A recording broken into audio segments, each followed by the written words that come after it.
Hello. So recently I've been struggling with the new setting. So I'm one of these people who, if I'm not settled on an idea, I'll just sort of jump around and I'll go between several different ideas all around the same thing. And for this, it was the space western, or the post-apocalyptic western, or the Victorian western with fantasy elements. As I said before, the way I write is I sort of like a wave on the surf. So it comes in and it goes out, comes in and it goes out, and each time it gets further and further to what you want, to where it goes. And that's what I've been doing over the past couple of weeks. I realise it might be frustrating to see different videos come up of Blackthorn and of Driftwood and of things like that. But I promise you, I've settled on an idea now for the new setting that I'm happy with. What people have to understand, and I've gotten a lot of emails saying, hey, when is the new role-playing campaign for the fans, for the viewers coming out? When are you doing that? I'll only do it when I'm happy with it, because at the end of the day, as a GM, I'm unfortunately, I shouldn't be, but most of the time as a GM, you're the most important person at the table, unfortunately. Because you're leading through the story and you're leading through the world and things like that. And if you're not happy as a GM, if you're not happy as a dungeon master, then you shouldn't be doing the campaign. I wanted to wait until I was sitting on a setting that I was completely happy with, that had all the elements that I was happy with, and had all of the story beats that I was happy with too. I think finally I've got that now. I went away for a month and I said I'm not touching this for a month. I bought things like Red Dead Redemption 2. I played through Fallout New Vegas again. I watched Firefly. I read Altered Carbon. I've done hundreds of hours of research and getting myself into the groove. I watched Tombstone. I watched The Unforgiven. I watched 310 to Yuma. I watched, all different types of media from a Western standpoint and from a fantasy standpoint and from even Mad Max, from different post-apocalyptic standpoints, things like that, to get myself in the groove here. And I think finally, I'm in a place where I can nearly be ready to give you the rules and to give you the setting. So what I'm going to do, I am not going to do separate videos for the setting when it comes out. I'm going to take you through. It's going to be an hour-long video, and I'm going to, or maybe even longer, and I'm going to take you through, bit by bit, the actual guide that I'm writing, and the rules as well. And that will also be available for free. So as long as you register an interest, send me an email saying you want the guide, I will send it to you. That email will be in the description below, by the way. So that is essentially my plan going forward. You're going to have to give me a couple of weeks. I've got the missus visiting from America in a few weeks, which is going to be awesome.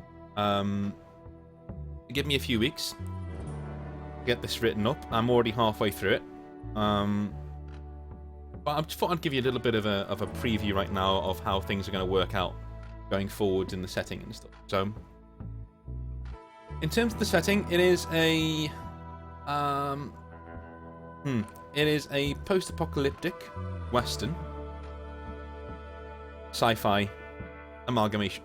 So, just like we were going over before with Driftwood and things like that, the actual world itself is, again, I've incorporated a lot of other things. It was Earth, it wasn't Earth, things like that. Whereas the Tales world, which is in this setting, is actually, it is not Earth, but it is populated by people from Earth. So people came to this world, and then the empire that was in the stars collapsed, and we lost all communication with them. And before long, the same things that we think brought down the Terran Empire, the Empire of Earth, came to Tales world. These are demons. These are things that are clawing in from outside, things like that. And there is something very big out there in space that wants us dead. And as far as we're aware, Tales World is the last holdout of humanity in the universe. So the stakes are very, very high. Tales World itself has the Driftwood, which is most of the world. Okay, it's the wasteland that covers most of the world. And the technology that's in Driftwood, as we've already gone over in previous settings, is what's driving the the actual technological advancement of the human race. So it's all stuff that we can get from the old empire that is there, but it's guarded by demons, guarded by magical anomalies, guarded by radiation, all sorts of terrible things. And the Union, which is the main human power, right, in the setting, the Union is at the top of the world. It's called the Northern Union of States, and it's made up of 5 states that are all pretty much locked in unofficial warfare, but they are allied superficially for the good of humanity. Now, we are able to get off this planet, we are able to get off Tales' world, but we're not able to go very far, so there is no solar system in this setting. Instead, there are 2 planets called the Twin Planets. There is Tales' world, which is what we are on, and there is Thor, and Thor, not as in the god, but Thaw, very cold world, and between those 2 worlds is a vast asteroid belt. And that asteroid belt, instead of the Mediterranean, it kind of acts like the Caribbean. So if you've ever seen Pirates of the Caribbean, the size of the sea there, well, it takes you about the same amount of time to fly in a spaceship from one world to the other. So you've got all sorts of pirate coves and different things like that in space, in this asteroid field between the 2 worlds. And that's where we get our sci-fi from as well. So it's a setting of outlaws, bandits, you know, being able to take what you want when you want, sort of thing. Might makes right. But there is also a government. There's Pinkertons, there's federal agents, there's all sorts of people that are after you if you do things like that. And I would say it's a cool amalgamation of cyberpunk, very, very, very, very, very light cyberpunk. I tried and stay away from it. Mainly steampunk, diesel punk, you know, things like that. Rolled back sci-fi. So most of the insides of the ships, if you've ever seen the film Alien, it's very much like that. Truckers in space sort of a vibe. You got to whack it to keep it running. And yeah, so it's got a very frontier spirit, is what the setting is.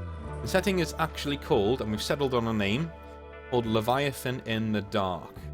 Okay, so Leviathan in the Dark. The Leviathan being whatever is out there that's trying to kill the human race. Okay, so the demons, the Riftborn, are already around in the world, and Leviathan is something that's out there. We don't even know what it is. Very Lovecraftian. Something that's out there that's after us, and we're the last holdout.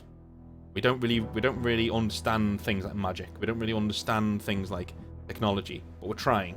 You know, freedom, justice for all, that sort of a thing. We're trying. Again, I will go into much more detail when we actually go through the guide itself when it's finished. I just wanted you to know where it was going and what the time frame was and what was going on, because I've received emails, and rather than replying to them all individually, here is a reply.